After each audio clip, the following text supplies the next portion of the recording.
Ladies and gentlemen, we are back here at the 2025 NRB convention, and I have a dear friend of mine, wasn't expecting to run into, Simone Gold, Dr. Simone Gold. You all may remember her. She was with the group of doctors that were thrown out of Congress because they were trying to warn people about what was happening with COVID. And we are so privileged to have her here because there's some very disconcerting connections to what we saw happening in the United States at that time. And Dr. Simone, she was arrested. Arrested. Look at this woman.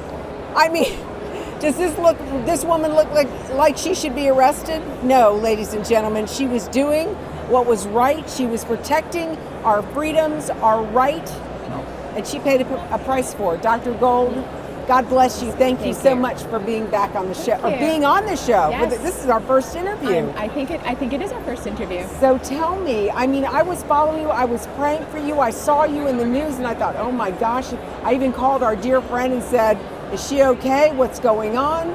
I mean, you went through the ringer. It was terrible what our government did to you. And this is under the Biden administration. For sure. So just to kind of bring people up to speed really quickly, so I'm a physician. I was a board certified emergency physician for a really long time, 20 years, more than 20 years when COVID happened. And I just saw a lot of lies, a lot of propaganda. And after looking at the research for a while and also seeing what it was like in the ER where I was working, I put together, there's a big propaganda disinformation campaign going on. What we were being told was very different than what was on the ground. And so that's why I spoke up publicly. I gathered a lot of other independent-minded physicians, and we stood on the steps of the Supreme Court. And how it's related to you and your audience is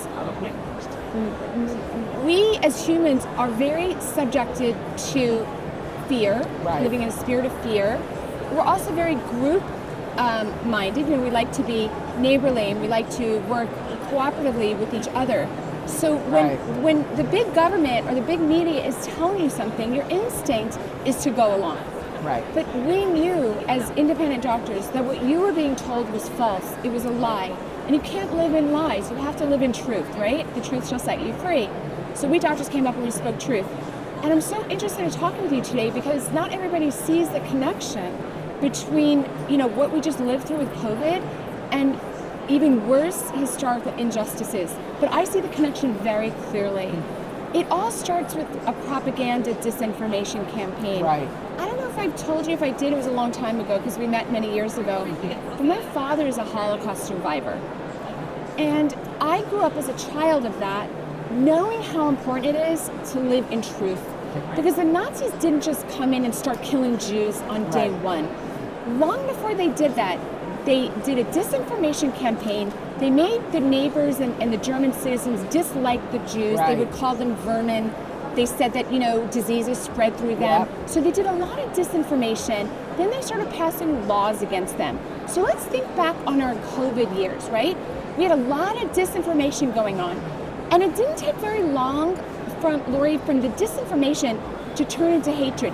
First we had disinformation, then we had, you've got to get the shot or it'll be the winter of death. And you had all these anchors on television telling you that the unvaccinated were somehow less worthy than the vaccinated. You remember that, right? Oh my gosh, you had like the CNN anchor saying, I remember one of them said, if you come into an ER, we shouldn't even treat you. And for me, as a daughter of a Holocaust survivor, I saw the tyranny, the Stalinism, the Maoism, the Marxism in that, because it goes through the steps of genocide, which starts with disinformation, but ends up going into dehumanizing a certain group, making a certain group the other.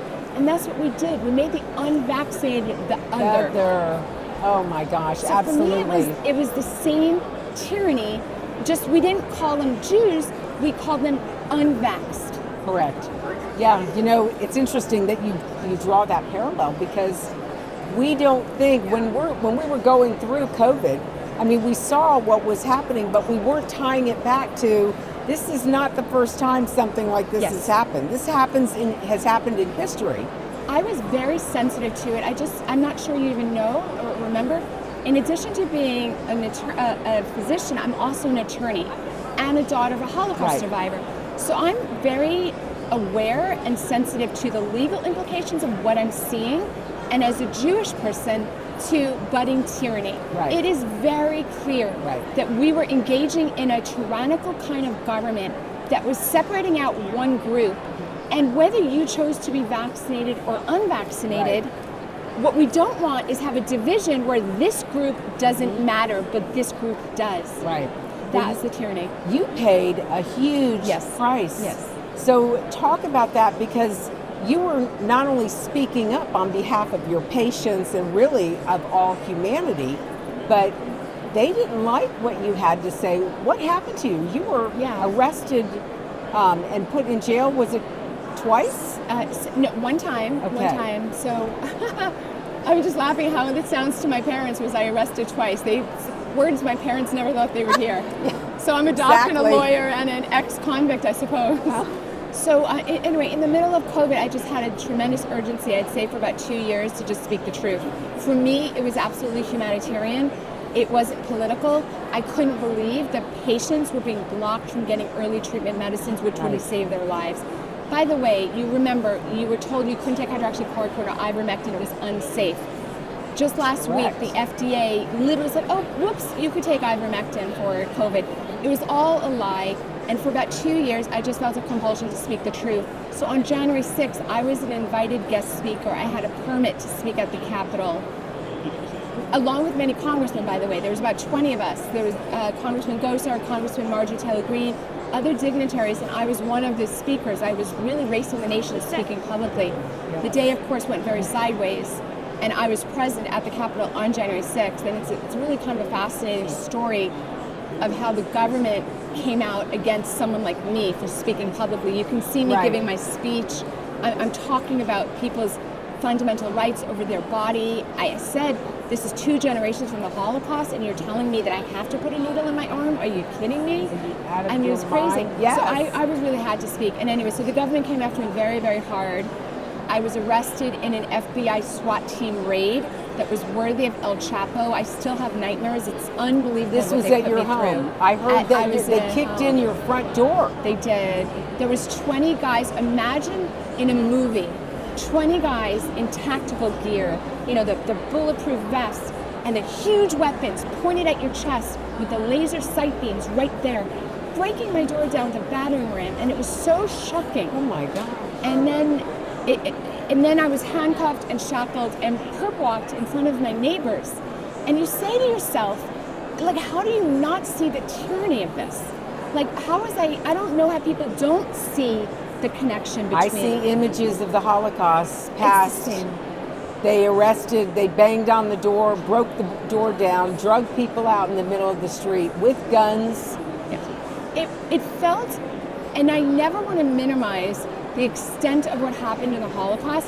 What I'm here to say is the Holocaust didn't start overnight. It was not a one-day event. It wasn't an on-off switch. There were months and then years of persecution, dehumanizing, making some other group the other, and we did that exact thing during COVID. The other group this round wasn't black, wasn't gay, wasn't Jew, it was unvaxxed. Right. Please see it that way. We cannot see ourselves as anything but one human race. No, and you know, one of the primary mission of proclaiming justice to the nation, Simone, is to educate Christians about our biblical duty to stand with our Jewish brethren, defend the state of Israel against the rise of global anti-Semitism. And I asked myself the question early on when I first got involved, and we were producing one of our first documentaries, The Forgotten People, Christianity in the Holocaust. I asked myself, if this could happen in Germany, an educated, religious nation, you could have called it a Judeo-Christian nation. So if you have an educated Judeo-Christian nation where the rise of anti-Semitism was allowed to foster and increase, and people didn't stand up. And I think of the images in films that I've seen about the Holocaust, where the neighbors, as the Jews were being marched out of their home, the neighbors were sitting there silently just watching it all take place. And to me, what happened to you and what happened to so many others was so similar. Not that we can compare COVID to the Holocaust, because the Holocaust was something different in itself. But the question we have to ask ourselves, if humanity was allowed the Holocaust to happen, where innocent people were judged and murdered, could it happen again? That's right. So the Holocaust was like the end step of humans allowing an artificial division because some elite, powerful group gets an advantage over selling you that lying narrative. Yes. So even though it's not how I think of the Holocaust, they did steal a lot of property, for example. So Germans were allowed to take over German Jewish properties, for example. People benefited from making rules that made one group the out group. So I urge everybody, no group is an out group. As my dear friend Dennis Prager says, there's two kinds of races of people. Good people and bad people, and that's it. So we, Christians and Jews, we stand with the good people. We are one human race, and you know, and it is not dissimilar. I mean, the Jews in Germany were very assimilated. They were good German citizens. Yes. Many of them fought in World War I. That's right. It was unthinkable that they would have been targeted that way. Same. I'm a doctor and a lawyer, pristine reputation, and yet I was arrested by my own government for publicly speaking. So the parallels are there. By the way, if you've never read Eric Metaxas' book, Bonhoeffer's amazing, and Letter to the American Church. I have not read it. Which is about, you know, how the similarities, you know, when the church goes silent, where we end up. That's right. That's why we're targeting the church. Yes, with very this much. message. Yeah. They can make the difference. Absolutely. We can, ladies and gentlemen. Simone, I want to thank you. Ladies and gentlemen, again, Dr. Simone Gold. Looker, how can they learn more about what you're doing to support you? I want to say a couple of things. We do a lot of things. One of the things I do that might be most interesting is I launched a business about 3 years ago so that ordinary people can get access to righteous doctors who won't mislead them. Right? It's called Gold Care. My last name Gold, goldcare.com. It's a medical freedom platform. It's very inexpensive to join. It's kind of like getting an Amazon Prime membership. And then you get access to all the information you need and access to unbiased doctors, natural holistic doctors and medical doctors. So I just want to share that with people. Goldcare.com. It's an absolute win-win. A lot of people are moving in that direction. Yes. And I don't throw the baby out with the bathwater. Like, my training is traditional medical, MD, you know, like I believe the training that I've got is very solid, but there's other training that other people got, naturopathic, that's also very solid. So we offer you both. There shouldn't be this artificial division. So it's goldcare.com. I still hope you check it out. I hope everyone checks it out. And you can always follow me on Twitter, Dr. Simone Gold. You're amazing. You're our hero. You stood up for us. Simone, thank you. God bless you. Thank you. Thank you.